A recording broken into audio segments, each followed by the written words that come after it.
Bien, pues vamos a empezar, entrañables alumnos. Bienvenidos todos. Mi nombre es Lenin Vargas y Rodríguez y soy vuestro profesor de literatura. El Renacimiento.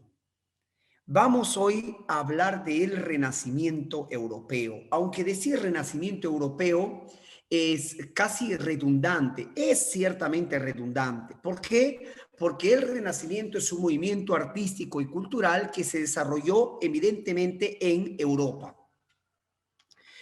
Primero vamos a ver el contexto. El Renacimiento, alumnos, aparece al final de la Edad Media.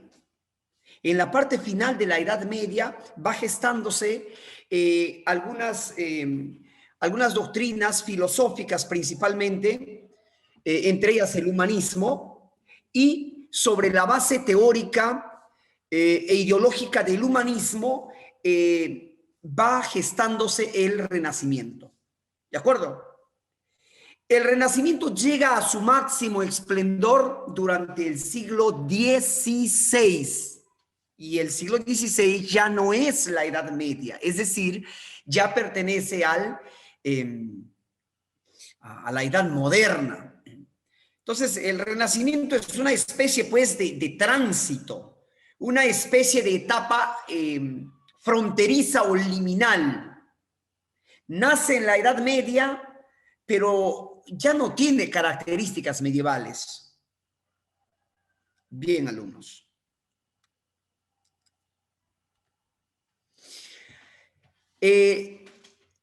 Lo he puesto el Renacimiento así como una especie de flecha. Quiero decir, pues, que es una época de tránsito. Tránsito entre la Edad Media y la Edad Moderna. La Edad Media se caracteriza por la imposición cultural de la Iglesia. Se relaciona la Edad Media con el sistema feudalista y con el adoctrinamiento sistemático de la Iglesia. El hombre medieval vive en un atraso, en un estancamiento cultural. Por eso es que a la Edad Media también se le conoce como la época del oscurantismo. La Edad Moderna, por su lado, en la Edad Moderna aparecen las concepciones ideológicas, aparecen las concepciones libre pensantes. ¿En qué consistía la libertad de pensamiento? Que ya el hombre podía pensar, podía tener diferentes posturas de vida ante la realidad. Ya era libre el pensamiento. Profesor, usted dice que en la Edad Media no era libre el pensamiento. No, no era libre el pensamiento, porque la Iglesia no lo permitía. La Iglesia no permitía el libre pensamiento. Si usted quería pensar de forma libre, fácil que la Iglesia te acusaba de hereje y te quemaba vivo. Fácil que la Iglesia te acusaba de hereje y te quemaba vivo. ¿Me entienden?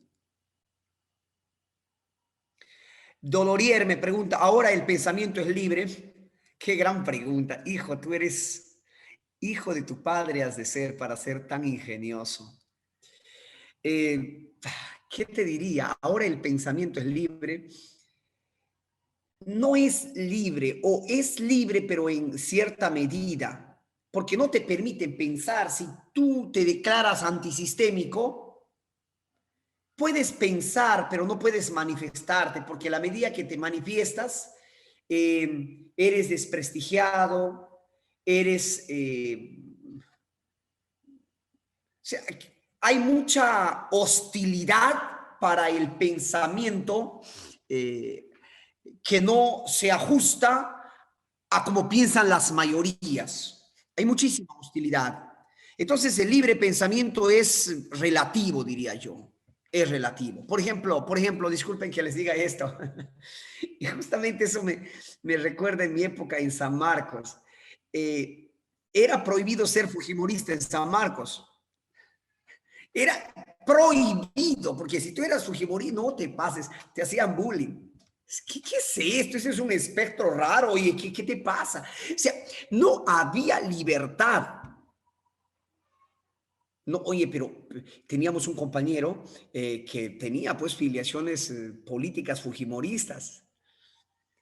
Él tenía que callarse, no podía manifestarse porque, ¿qué te pasa? O sea, no, pues no había, ¿me entiendes? Entonces, no existe libertad o la libertad del pensamiento actualmente es ciertamente relativa, es relativa, tuviéramos mucho que decir, pero durante la Edad Media sí no, pues.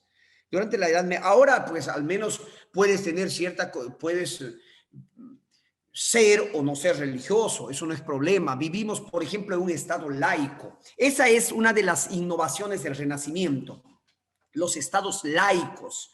¿Qué significan los estados laicos? Donde hay libertad de clero, libertad de religión. A ese tipo de libertad de pensamiento nos referimos específicamente, ¿ya? La libertad de religión, libertad de culto. Puedes tener la religión que quieras y el Estado no te impone, ¿no? Eso es un Estado laico, esa es la libertad de pensamiento del Renacimiento. Bueno, entonces el Renacimiento pertenece pues a la Edad Moderna, sí, pues podría decirse que sí. Movimiento cultural y artístico surgido en Italia, surge en Italia. Bueno, el Renacimiento se empieza a gestar desde el siglo XIII, desde el siglo XIV. Ahí tienes a Dante Alighieri, ahí tienes a Francesco Petrarca como uno de los pioneros del Renacimiento. Pioneros del Renacimiento son Giordano Bruno, Galileo Galilei y cuántos otros pensadores que han muerto durante la Edad Media, han sido asesinados por la Iglesia. Entonces, movimiento cultural y artístico que surge en Italia, específicamente en Florencia, en el siglo XV. Revaloró las culturas grecolatinas y rindió culto a la naturaleza. Revaloró las culturas grecolatinas. Y algo más, emplea la razón como fuente del conocimiento. En otros términos, el Renacimiento se edifica sobre la base de la razón. De la razón, lógicamente, en contra del adoctrinamiento religioso, en contra del misticismo medieval, ¿no? Contexto en que surge el Renacimiento, el descubrimiento y conquista de América, o lo que mejor diríamos es la invasión de América. La invasión de América. ¿Qué más? La migración de griegos a Italia. Intelectuales, la mayoría de ellos.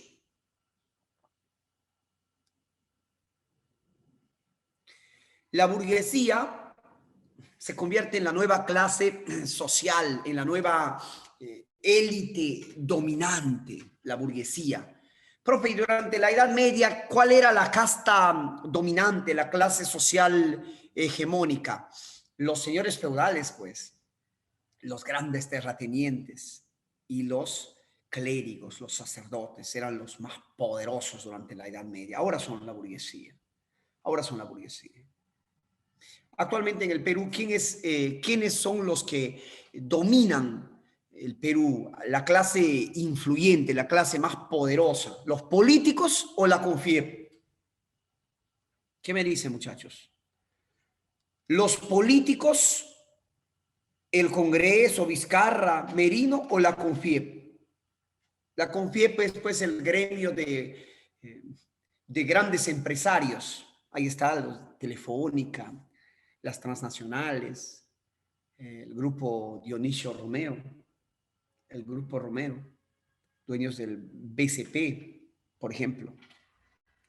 Ah, muy bien, Dolorier. Entonces, los políticos en el Perú solamente son una especie de administradores de la CONFIEP, de la CONFIEP.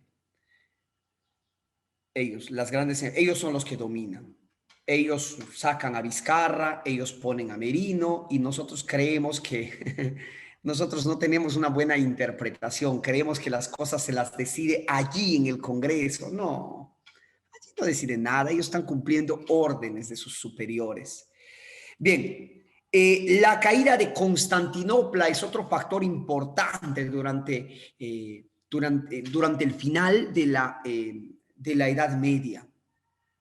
La caída del Imperio Romano de Oriente, pues, con su capital Constantinopla, a mano de los turcos maometanos. La consolidación de las naciones europeas.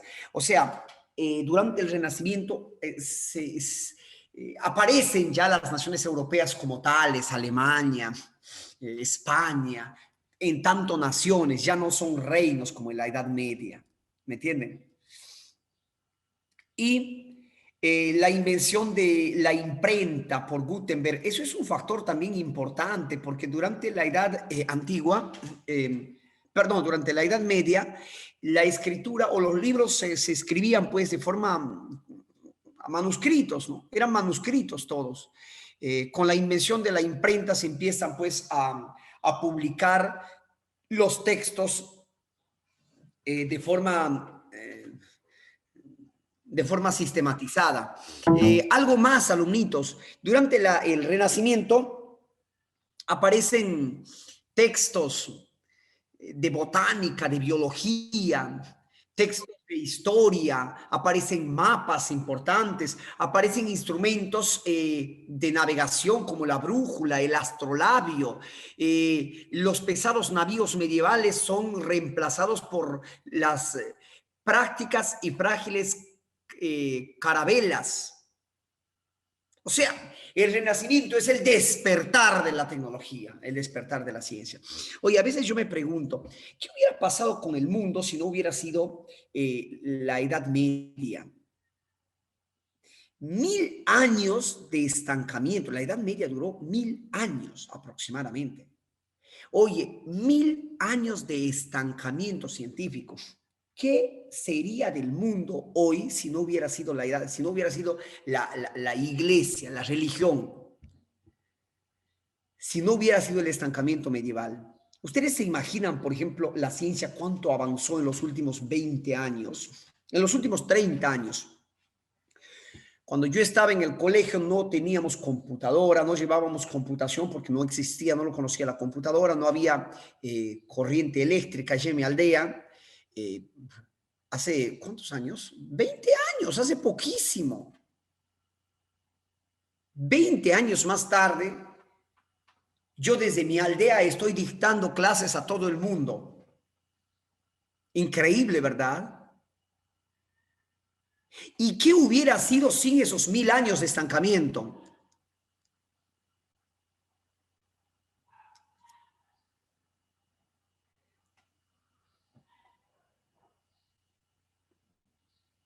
Mi aldea se llama Totorita. Alumnos, es evidente que el mundo sería otro. De repente ya se hubiese aniquilado el mundo con tanta tecnología, en fin, nunca lo sabremos. Características del Renacimiento entrañables alumnitos. El antropocentrismo. Ustedes saben qué es el antropocentrismo, ¿verdad? O sea, el hombre es el centro del mundo en el Renacimiento. Ya no lo es Dios. Ahora es igual que hoy, pues. Hoy día vivimos en un teocentrismo o un antropocentrismo. ¿Quién es más importante, Dios o el hombre? El hombre, pues. Acá tenemos todas nuestras comunidades, todas nuestras cosas están pensadas en nosotros, en los hombres, en nuestros hijos, en nuestras esposas. ¿Me entienden, no? O sea, el mundo está dirigido al hombre, eso es antropocentrismo, el hombre es el centro del mundo. Otra de las características es lo que ya mencionaba, la revolución cultural, científica y tecnológica. Culto a la razón. Solamente los conocimientos que se pueden demostrar, que se pueden contrastar con la realidad, son los conocimientos, vamos a decir, verdaderos, ¿no? Eso pues en contra de esa concepción teológica religiosa. Todos los conocimientos, todas Los preceptos religiosos simplemente se basan en la fe porque nada lo puedes contrastar, nada, nada, ninguno. Hubo un retorno a la antigüedad clásica en cuanto, pues, preocupación ideológica. Valoración de la naturaleza y de la acción, crítica de las formas de cultura medievales. ¿Bien? Eso sería entonces, entrañables alumnitos, el Renacimiento, el famoso Renacimiento. Acá tenemos, miren, este tío llamado Nicolás Maquiavelo, quien escribió El Príncipe. Lógico, ahora se empieza a teorizar y la tecnología, o bueno, mejor dicho, la interpretación, la reflexión, el análisis, no necesariamente es bueno, a veces es nocivo. Y aquí aparece pues este teórico de la política, en este caso italiano, que tenía pues una concepción bastante nociva de la política. Y de buena cuenta, pues, Nicolás Maquiavelo no es el diablo. Él no es el diablo, sino que él simplemente es un escritor que nace en una época de tanta maldad, en una época de tanta conspiración, en una época tan inestable, en que para sobrevivir en la política tenía que hacer esos preceptos que él expone en su obra. Tienes que ser estafador, tienes que ser mentiroso, tienes que engañar, tienes que ser un tienes que ser un Alan García. Si tienes que robar, roba, roba y roba. Y a tus contrincantes políticos, si puedes, mátalos. Si no puedes matarlos, desprestígialos. Si no puedes desprestigiarlos, hazlos caer. Trampas para que caigan, para que los desprestigies. Y si no puedes, entonces únete a ellos, sé mejor su amigo.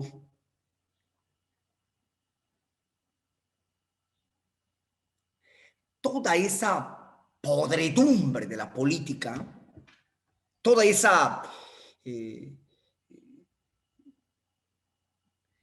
ese lado nauseabundo que tiene la política es expresado en El Príncipe. Y pues algunas de las, vamos a decir, de las máximas que derivan a partir de esta obra es, por ejemplo, en política, el fin justifica los medios. Así que el fin simplemente justifica los medios, pero este político mató, engañó, robó, sí, pues, pero su objetivo es perpetuarse en el gobierno, por lo tanto, sí, está bien. ¿Qué opinan? Ah, González, esa forma de pensar algún día se extinguirá. Ay, hijito,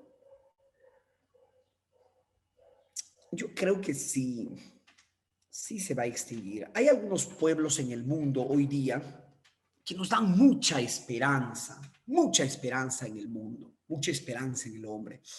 Y estos son los pueblos del primer mundo, pero no estoy hablando de Estados Unidos. Estados Unidos tiene la sociedad más despreciable que puede existir en el mundo.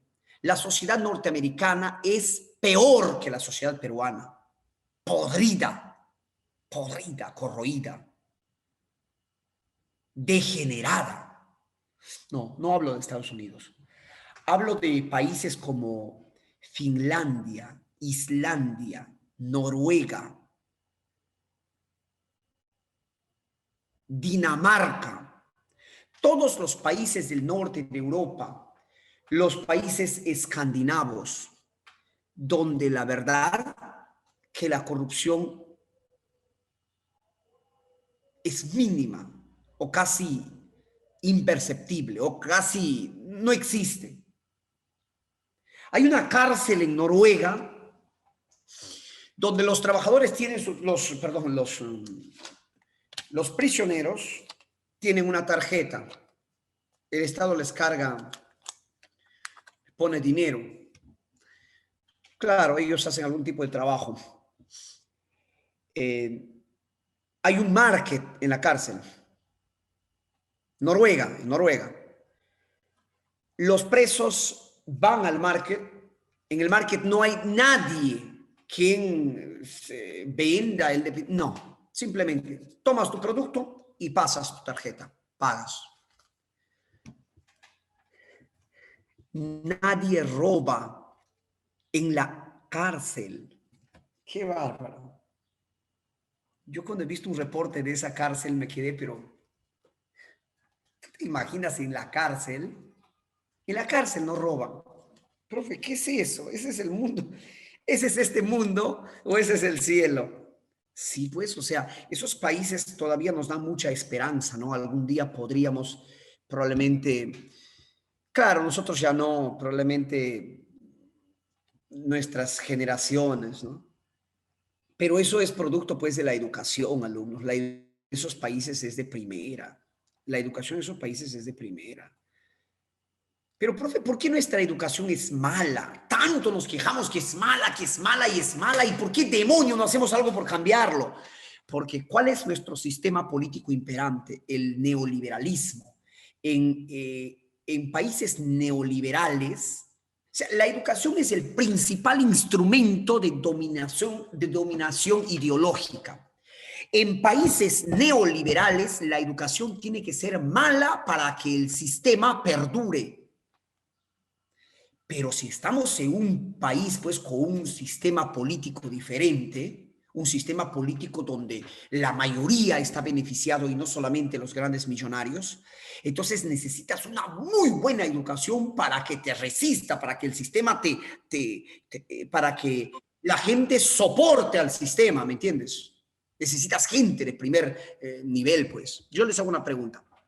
¿Qué pasaría con Noruega, con gente como la peruana? Vamos a suponer, vamos, ¿no? Hipotéticamente, los políticos, escuchen, vamos a pensar, todos los políticos de Noruega vienen al Perú y los políticos de Perú van a Noruega.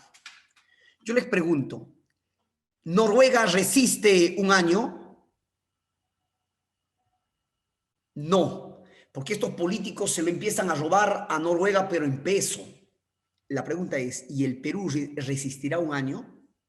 Tampoco, porque estos políticos tienen otras concepciones. Más o menos me entienden la idea. Alumnitos, El Príncipe entonces es un libro en el que hace un planteamiento científico de la política. De alguna forma convierte a la política o las reflexiones políticas en reflexiones científicas.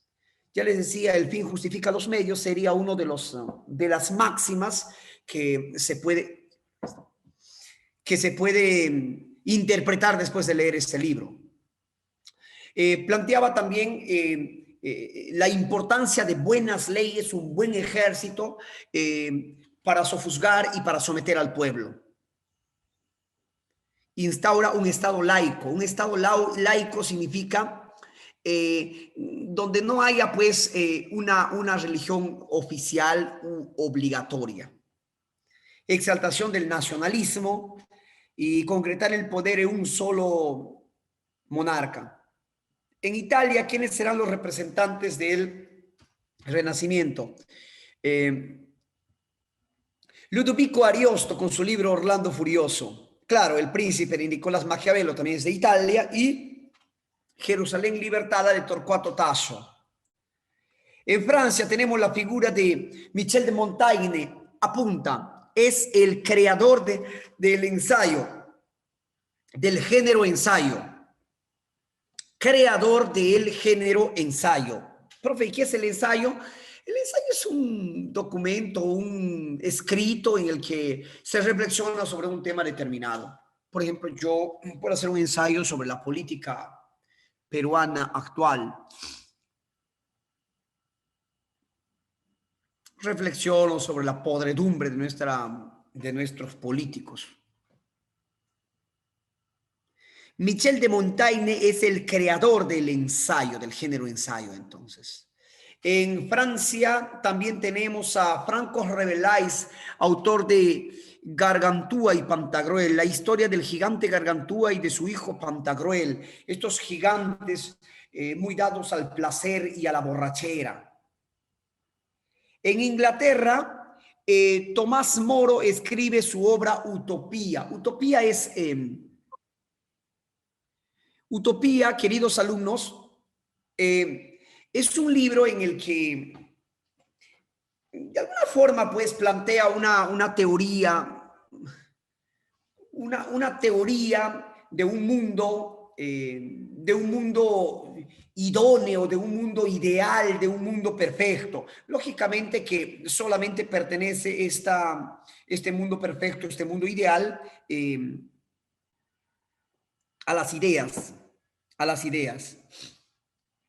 Un mundo en el que se viva pues en una colina, en la parte superior vivan los gobernantes y así hasta que en la falda, en la base de la colina, en las inmensas planicies que se ubican en la parte última de la colina, viva pues el pueblo, pero el pueblo sea bien gobernado, donde no haya corrupción, es decir, un mundo ideal.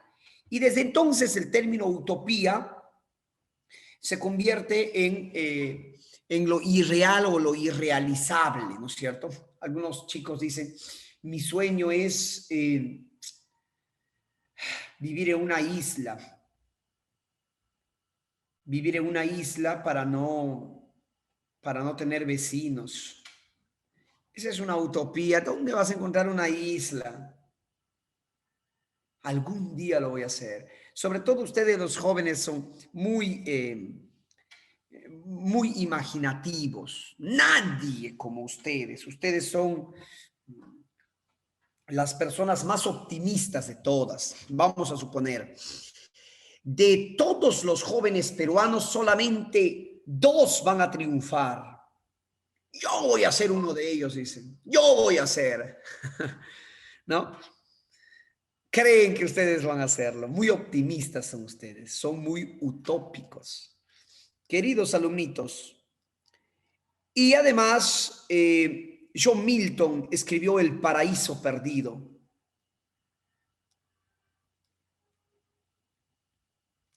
En España, bueno, en España, vamos a decir, el Renacimiento surge en Italia, pero es España el país donde tuvo mayor importancia el Renacimiento.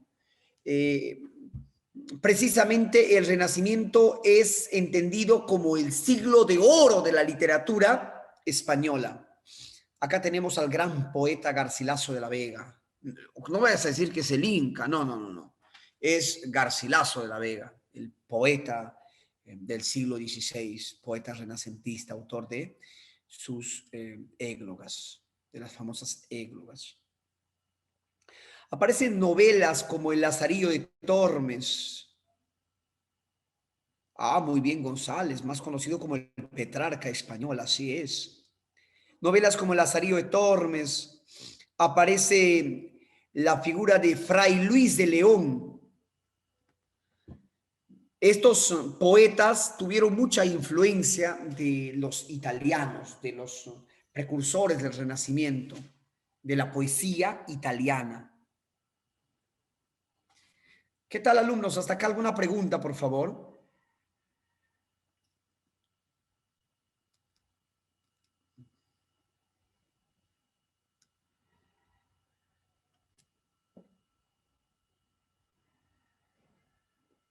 Ninguna. Al parecer no hay preguntas.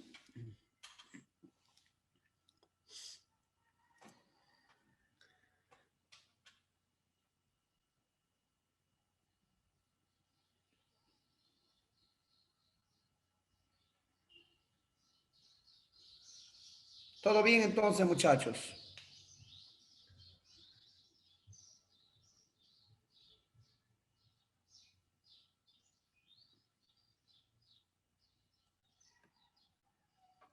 Bien. ¿A los turcos no les afectó el Renacimiento? Oh, qué pregunta más interesante. Cuando hablamos de los turcos, es que los turcos, vamos a decir mejor a los árabes. Claro, los turcos eran árabes.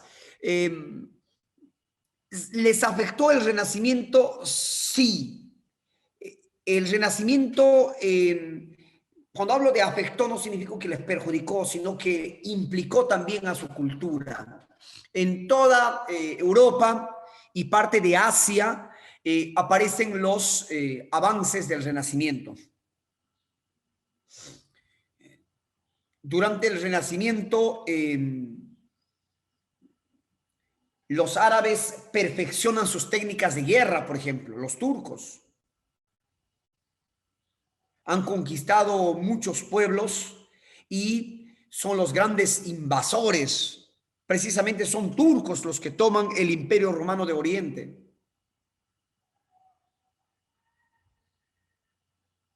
Y construyen grandes iglesias, construyen grandes basílicas.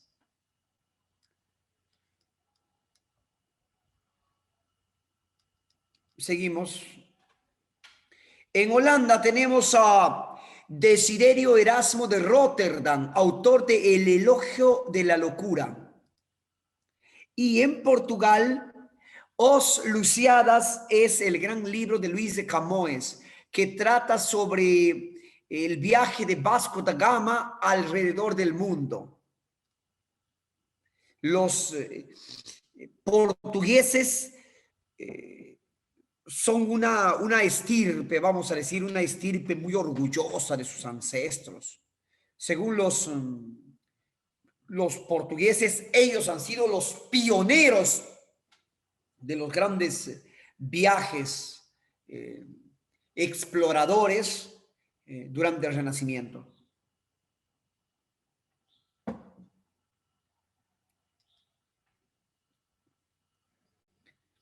William Shakespeare es uno de los más importantes autores, uno de los máximos autores del Renacimiento. Aunque acá hay un percance, hay un problema teórico, vamos a decirlo así, vamos a llamarlo, un problema teórico. ¿Y cuál es este problema teórico? Alumnos, el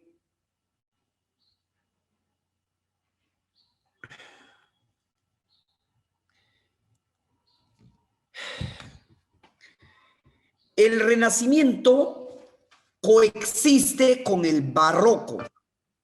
¿Me entienden? El Renacimiento y el Barroco van a ser coetáneos durante mucho tiempo. ¿Qué significa coetáneos? Que aparecieron en una misma época. Entonces,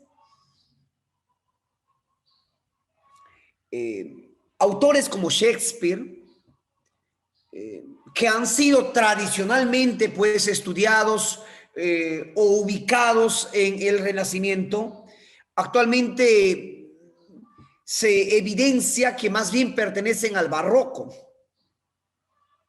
¿Qué opinas?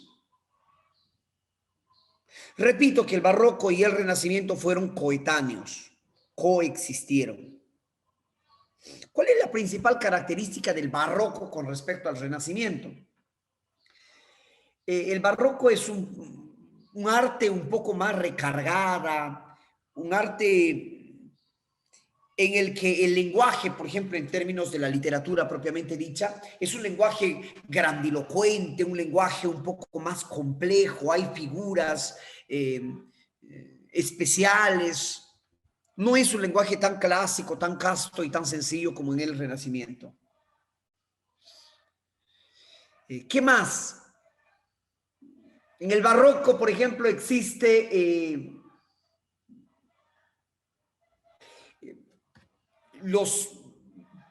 voy a decir así, en el Barroco existe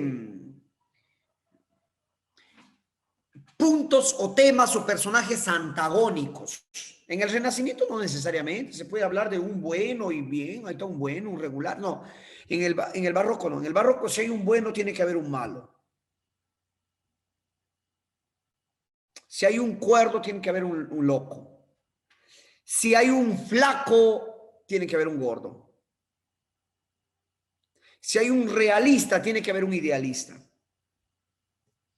Te habrás dado cuenta que el Quijote de la Mancha es una obra eminentemente barroca. Sí, pues Hamlet pertenece al barroco.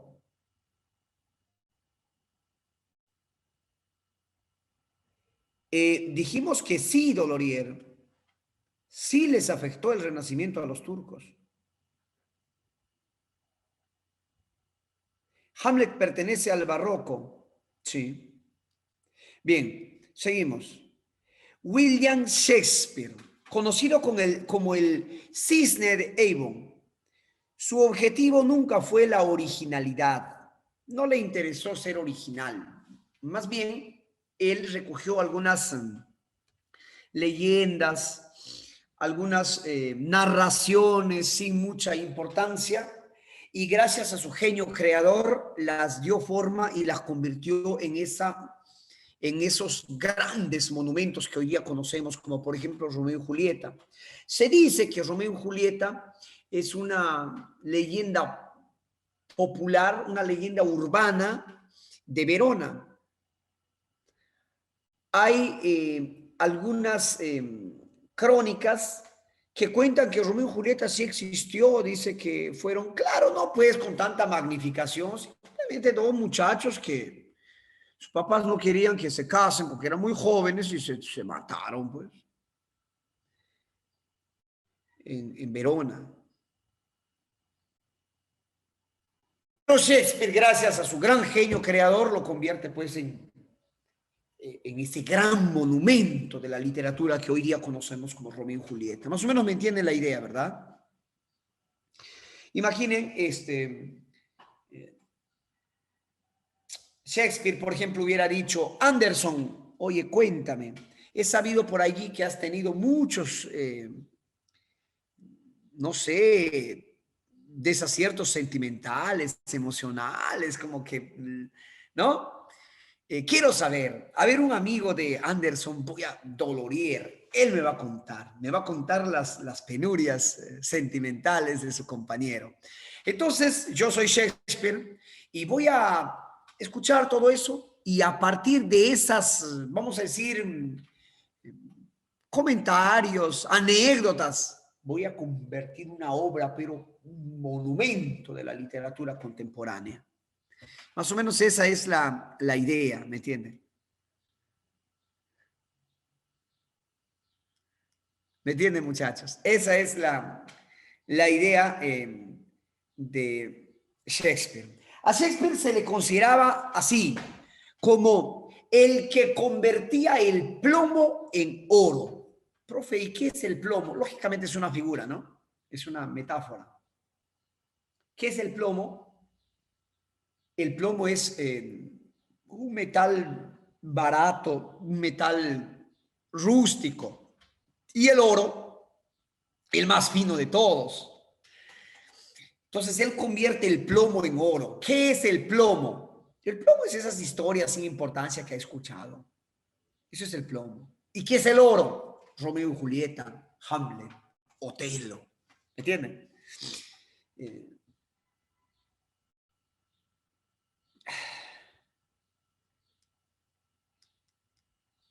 Crea arquetipos humanos. Los arquetipos son los arquetipos vienen a ser como que una especie de símbolo que se puede identificar en cada lugar, en cada pueblo de esa época. Eso es un arquetipo. Por ejemplo, los viejos miserables, ¿sí? El arquetipo. Los viejos Casanovas, esos viejos verdes que se deciden enamorar de mujeres muy jóvenes por su dinero. Bueno, ellos con su dinero enamoran mujeres jóvenes. Pues un arquetipo, eso existe acá en Lima, existe en Europa, existe en cualquier lugar, ¿no? Los políticos corruptos, eso existe en todo lugar. Los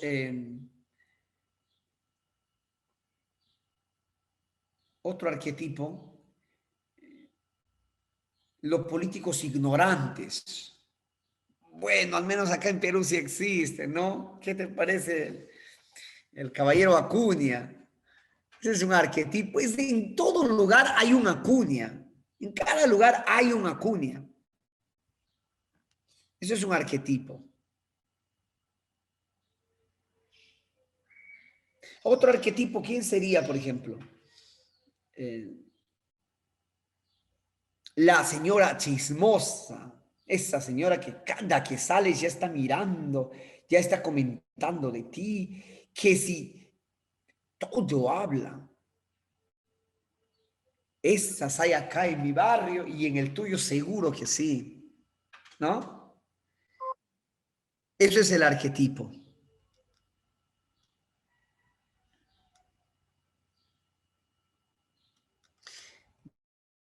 Seguimos, entrañables pibes. Usa paradojas y dilemas. Esa es característica barroca, por ejemplo, las paradojas y dilemas. Sus personajes representan características antagónicas, o sea, opuestas, absolutamente opuestas. Eso es renacimiento, barroco. Es el más importante dramaturgo inglés. Entre sus obras vamos a tener tragedias y comedias, que es los géneros en los que más importancia tuvo. En tragedia tenemos al mitos Hamlet, cuyo tema, cuyo arquetipo es la duda. Hamlet es un príncipe que recibe la visita de un espectro, del espectro de su padre, del rey Hamlet. Y este espectro le dice a su hijo, a Hamlet, el príncipe Hamlet le dice, hijo, solamente quiero decirte una cosa, que yo no he muerto como se dijo, que una serpiente me picó, falso. Fui envenenado por tu tío Claudio y tu madre, Gertrudis. Ellos me han asesinado. Y Hamlet cree o no cree en su padre, en la sombra de su padre, no, duda.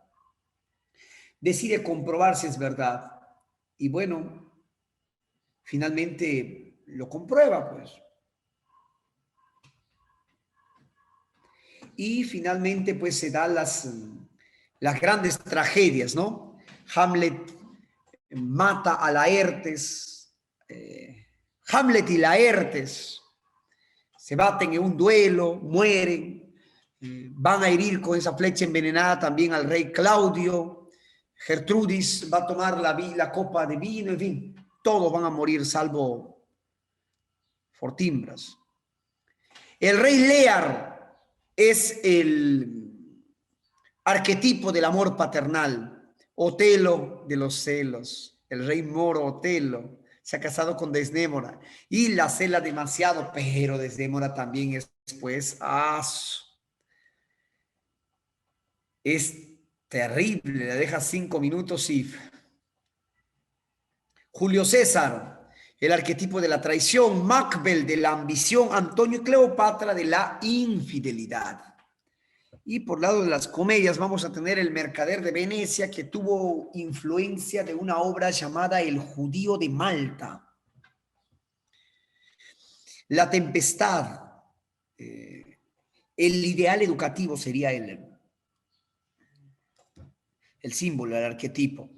Las alegres comares de Windsor, el arribismo. Y La fierecilla domada, que trata sobre el machismo. Romeo y Julieta, alumnitos, es una tragedia, una obra dramática que pertenece al género, bueno, que pertenece de una obra, perdón, discúlpeme, me expresé mal, dije, es una obra que pertenece al género dramático y a la especie tragedia. Género dramático, especie tragedia. Está estructurada en 5 actos, escritos en verso y en prosa. El tema principal es el odio irracional y el amor vehemente. O lo que podría decirse, pues, el amor frustrado por el odio. Tema secundario, el amor pasional, la justicia tardía. Bueno, la obra se relaciona con 2 familias de hidalgos de la ciudad de Verona, los Montesco y los Capuleto. Se odian de forma medida. Precisamente la obra se inicia cuando los Montesco y los Capuleto, un criado de los Montesco se ha encontrado con un criado de los Capuleto y empiezan a pelear. Llega el sobrino de los Montesco, llega el sobrino de los Capuletos, se suman a la pelea.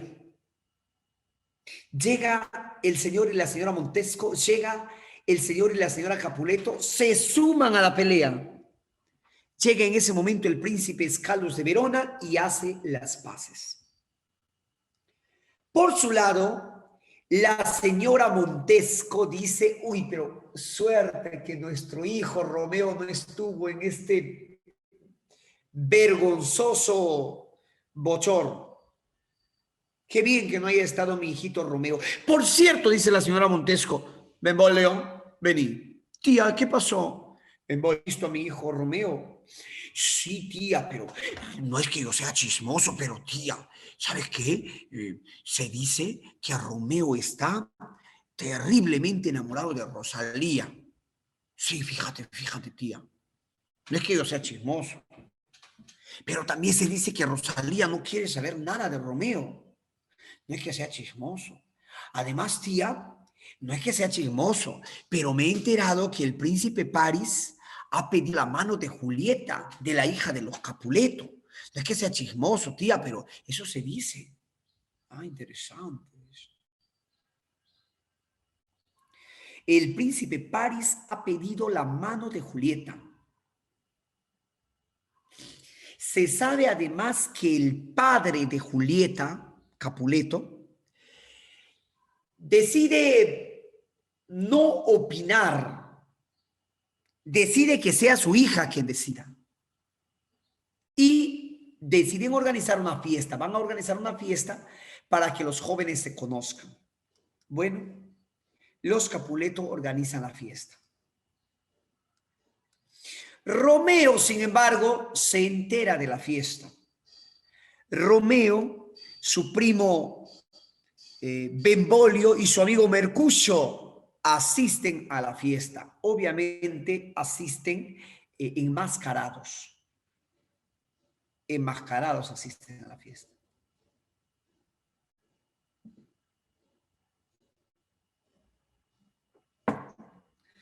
El señor Capuleto ha dado la bienvenida a todos y dice pues que bienvenidos también los enmascarados. No me molestan. Yo también era enmascarado cuando era joven. Tranquilos, disfruten con nosotros. Y más tarde se arma una trifulca. Gritan, ¡ay! Gritan las chicas, pelea, pelea. El señor Capuleto viene, ¿qué pasa acá? Tío, dice Teobaldo, el sobrino de Capuleto. Tío, ¿qué pasa, Teobaldo? Tío, aquí en nuestra fiesta hay un Montesco. Hay que matarlo, tío. Oye, tarado, ¿qué te pasa? ¿Cómo vas a hacer eso? Es que no has escuchado que he dado la bienvenida también a los enmascarados. Tío, hay que votarlo mínimamente. El que va a ir de la fiesta eres tú. Teobaldo va a ser retirado de la fiesta, pese a ser de los Capuleto. Y Teobaldo queda pues con una terrible cólera en contra de Romeo, de Mercucio y de Teobaldo. Más tarde, alumnitos, Romeo conoce a Julieta y se enamoran perdidamente como nunca una mujer se ha enamorado de ti. Se enamoran perdidamente los jóvenes, se prometen el oro y el morro. Se dan escenas del amor más tierno. ¿Qué te parece, pibe?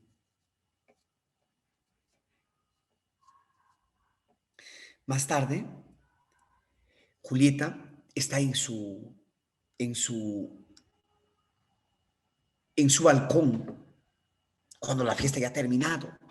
Y ella, creyéndose sola, empieza pues a pensar en voz alta y dice pues: Romeo, demasiado tarde te he conocido, demasiado pronto me he enamorado, pero ¿qué tiene tu nombre? Es solamente tu nombre, mi enemigo.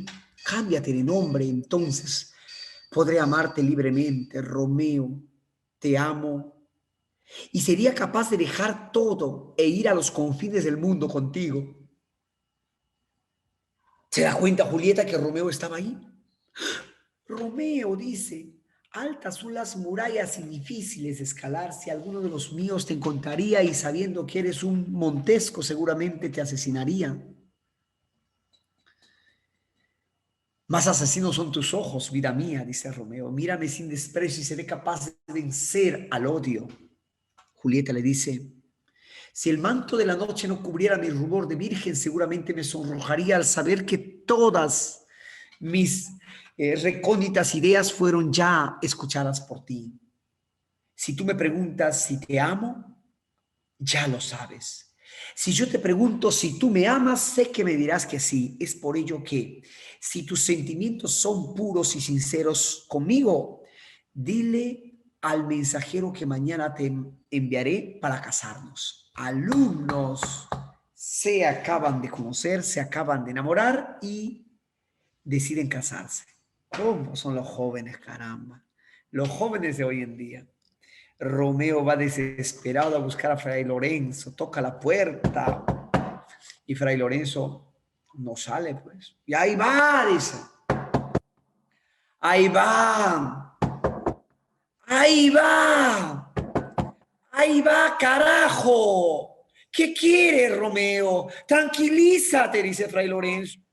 Fray Lorenzo, me caso, me caso, me caso. Uy, ¿te casas? ¿Y dónde está Rosalía?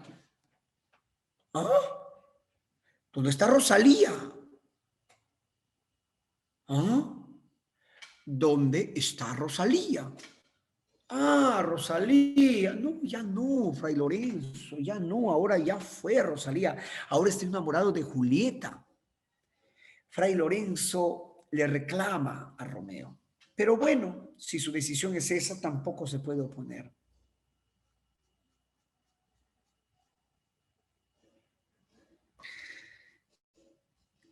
Sí, parece taíta, ¿verdad? Dolorier, sí, pues.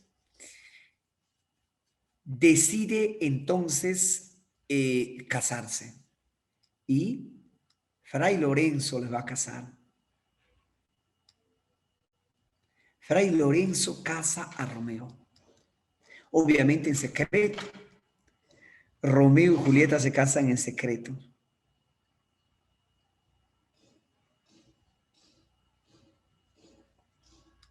Después del matrimonio, Romeo, su primo Benvolio y su amigo Mercucio están cerca de la plaza cuando llega Teobaldo y asesina a Mercucio. Teobaldo asesina a Mercucio y Romeo, evidenciando la lealtad hacia su amigo, mata a Teobaldo. Y esa es la razón por la que Romeo va a ser desterrado. Esa es la razón por la que Romeo es desterrado. Cuando Julieta se entera, llora, sufre, se encuentran en un bosque y van planificando comunicarse a través de cartas para huir algún día. Romeo es desterrado de Verona. Sin embargo, en la familia de Julieta arreglan su boda con Paris, es decir, deciden casar a Julieta.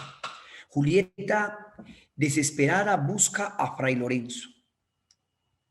Y Fray Lorenzo decide hacer un ardid. Le va a dar a Julieta que beba una poción mágica que le va a hacer notar como muerta. Después de 24 horas, cuando ya te hayan enterrado, dice Fray Lorenzo, te pasará el efecto del narcótico y para entonces Romeo desde Mantua ya estará aquí, porque yo le voy a avisar que regrese. Y huyen, pues se van a los confines del mundo a vivir. Así fue. Toda Verona llora la muerte de Julieta Capuleto. Supuestamente Julieta Capuleto ha muerto. Romeo, sin embargo, no se entera del ardid. A secas alguien le avisa que Julieta ha muerto y viene a buscar. Cuando está llegando a la tumba de Julieta, encuentra a un joven elegante con muchas flores. Oye, ¿tú quién eres? Dice, ah, mira, me llamo Paris y estoy llevando flores a mi prometida. Romeo saca su espada y lo mata. Mata a Paris. Prometida es mi esposa. Se la mata. Cuando saca finalmente el cuerpo de Julieta y al evidenciar que está muerta, toma el veneno que para la ocasión había comprado. Justo el momento que Romeo toma el veneno, Julieta se despierta. Romeo, Romeo, ¿dónde estás? ¿Dónde estás? Romeo, Romeo, Romeo. Ya se mató este cojín. Julieta encuentra muerto a Romeo. Julieta saca la daga de Romeo y se la clava en el pecho. Unos instantes más tarde, toda Verona se precipita al cementerio para ver el triste final de estos jóvenes. Los Montesco y los Capuleto se dan cuenta que esta muerte solamente es por el odio enfermizo que se tenían y deciden perdonarse. Se perdonan las familias, se dan la mano por sobre del cadáver de los jóvenes y deciden enterrar a los jóvenes en una sola tumba. Así, si en vida no pudieron o no tuvieron la libertad para amarse, aunque sea que muertos descansen juntos. Alumnitos, hemos terminado.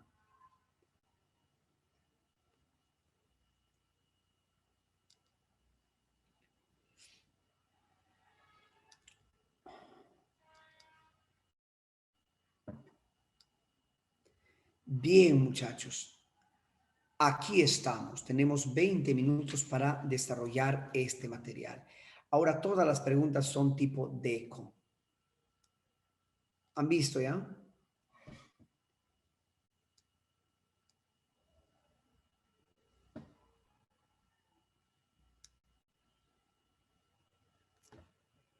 A ver, profe, París, lo mataron y le pusieron los cuernos.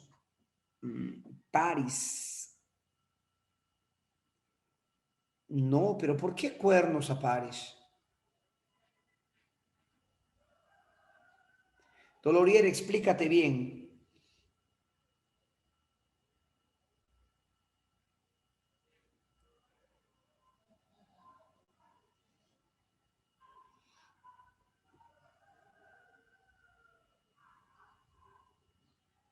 Bien, bien. Vamos a trabajar. Dice,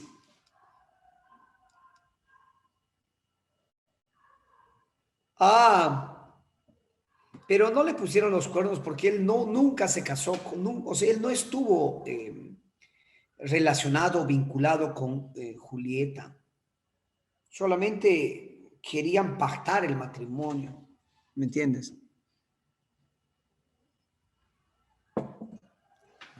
Bien, dice, elija las características que corresponden al Renacimiento europeo. ¿Surgió en Italia en respuesta al pensamiento medieval, sí o no?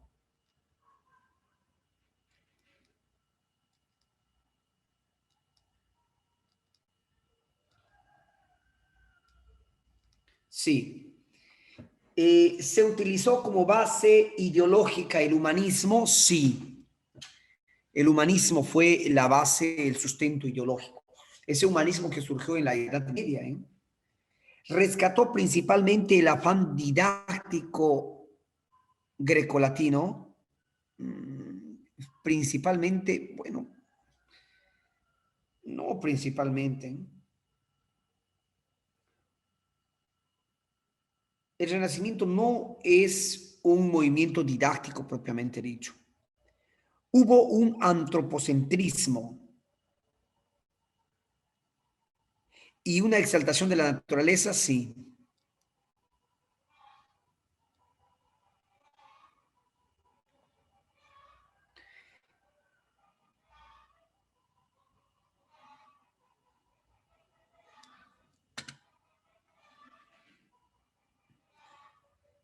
pero didáctico, no, principalmente el afán didáctico no. Bien, sobre la producción teatral de Shakespeare,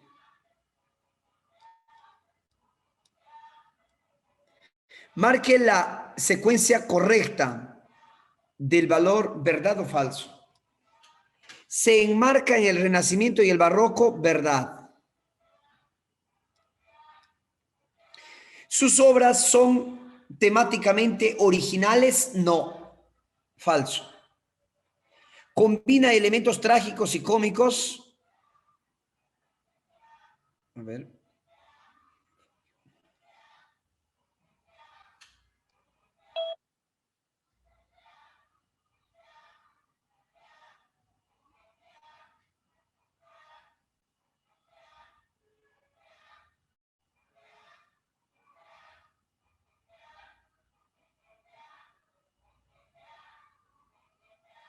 ¿Cuál sería la clave, muchachos?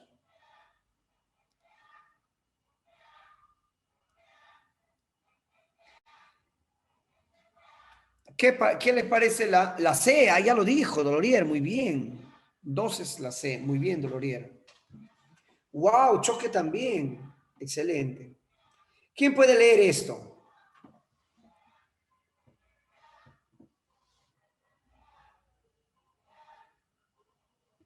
Soy yo, profesor. Muy bien, hijo, muy bien. A ver. Coro.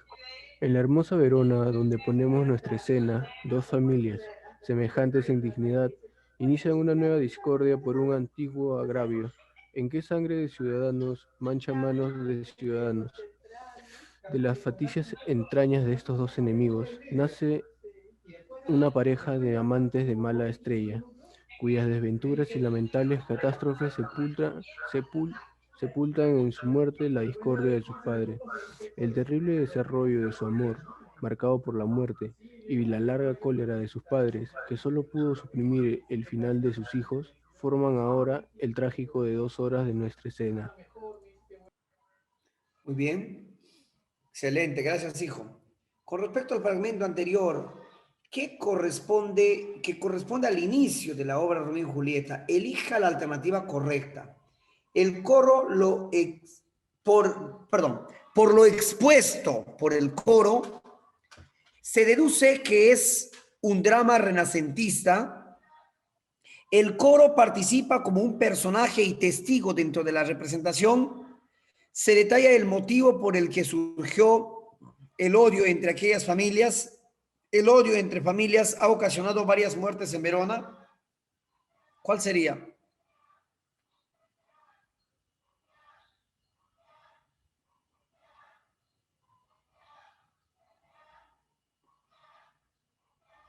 La D.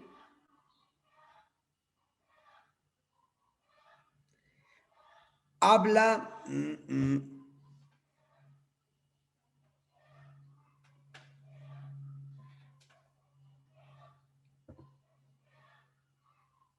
Sí, yo también creo que es la B. Choque, la B. Choca, la choque. El coro participa como personaje y testigo de la representación. Bien, vamos a ver. Bien, Julieta, ¿quién es el que le sigue ahí? El que no baila, ama. No lo sé. Julieta, ve a preguntar su nombre. Si está casado, mi tumba ha de ser mi lecho de matrimonio. Ah, o sea, Julieta se enamora de Romeo. Ve a preguntar su nombre. Si está casado, mi tumba ha de ser mi lecho de matrimonio. Qué bárbaro. Ama. Se llama Romeo y es un Montesco, el hijo único de vuestro gran enemigo. ¿Qué dice Julieta? Mi único amor surge de mi único odio. Le vi demasiado pronto sin conocerle y le conozco demasiado tarde. Extraño nacimiento del amor, que deba amar a mi enemigo peor.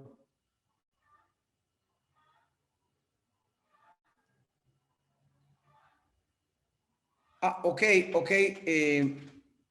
A las 12:25 va a terminar la clase. Tenemos poco tiempo. Vamos a avanzar. Bien, alumnitos. A partir del fragmento anterior en la obra Romeo y Julieta de Shakespeare, marque la alternativa incorrecta. ¿Cuál sería incorrecta, muchachos?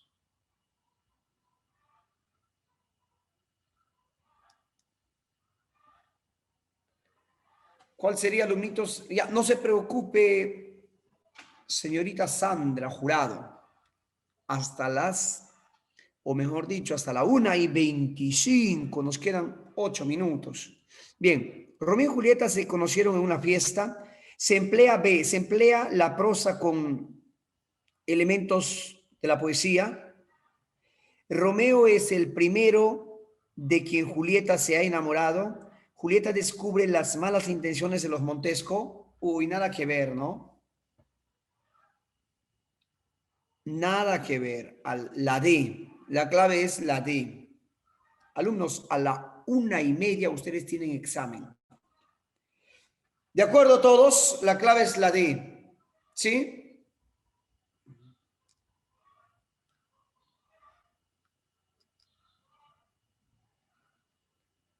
Bien. Vamos a trabajar la número 5. En la tragedia Romeo y Julieta de Shakespeare, dos importantes familias, los Capuleto y los Montesco, se enfrentan por el poder. Romeo, quien se ha prendado de Julieta, deberá enfrentarse a duelo a Teobaldo por causa de la muerte de Mercucio. Al batirse, Romeo muestra, ¿cuál sería la clave?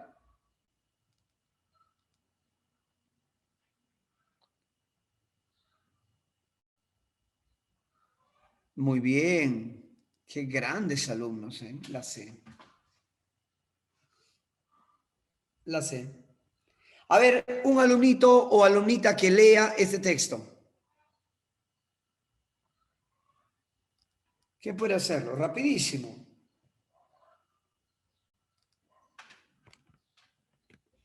Muy bien, Taíta. A ver, hijito, lee.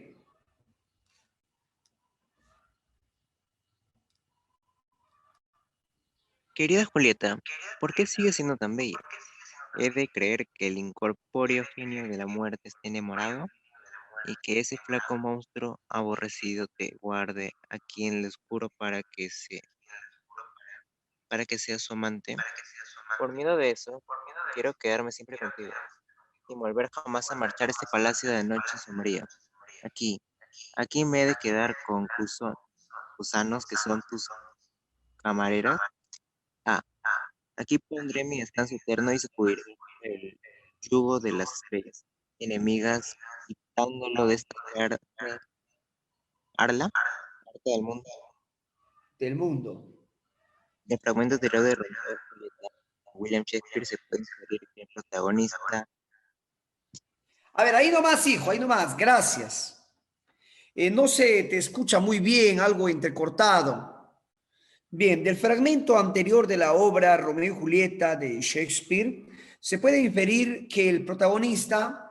Ah, ya me están dando claves. Uy, qué tan inteligentes son.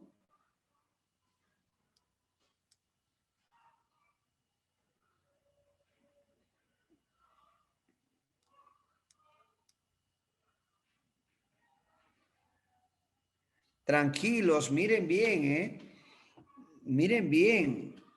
La D o podría ser quizá la B.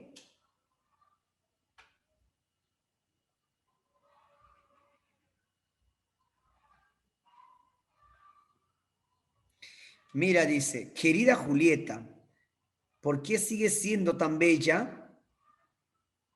He de creer que el incorpóreo genio de la muerte esté enamorado y que ese flaco monstruo aborrecido te guarde aquí en lo oscuro para que seas su amante.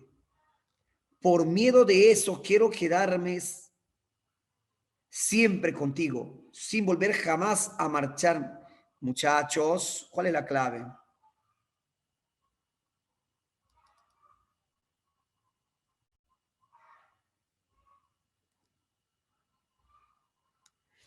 ¿Se dan cuenta que es la B, muchachos? Claro.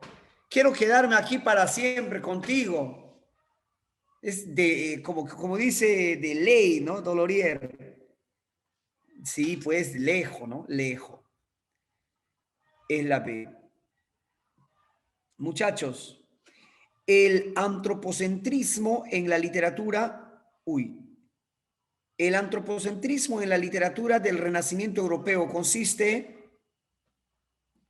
¿cuál sería la clave?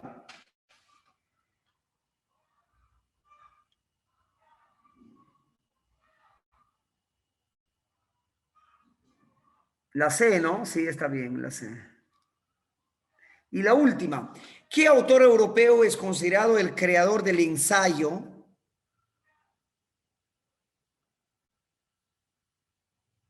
Montaigne. Michel de Montaigne. Probablemente podemos hacer esta, la última. A ver, indique las proposiciones correctas con respecto a William Shakespeare. ¿Es el creador del drama como especie teatral? No. No. Incorpora elementos...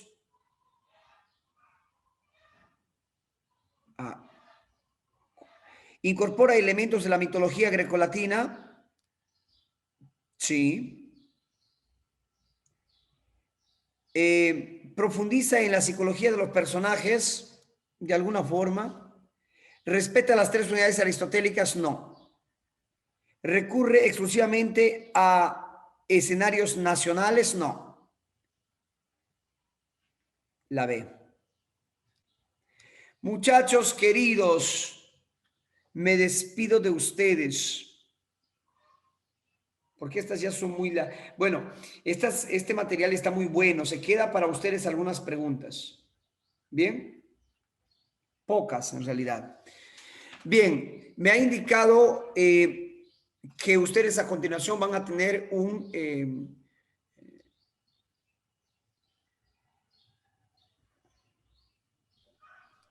esperen un ratico, ya le voy a mandar...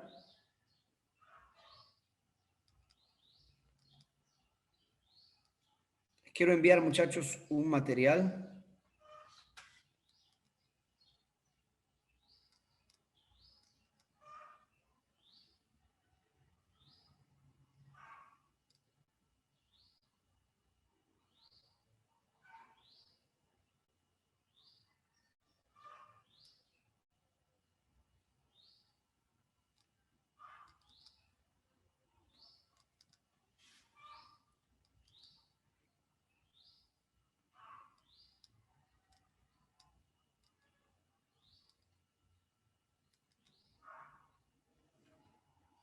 Bien, alumnos, ahí tienen. Me despido de ustedes. Chao.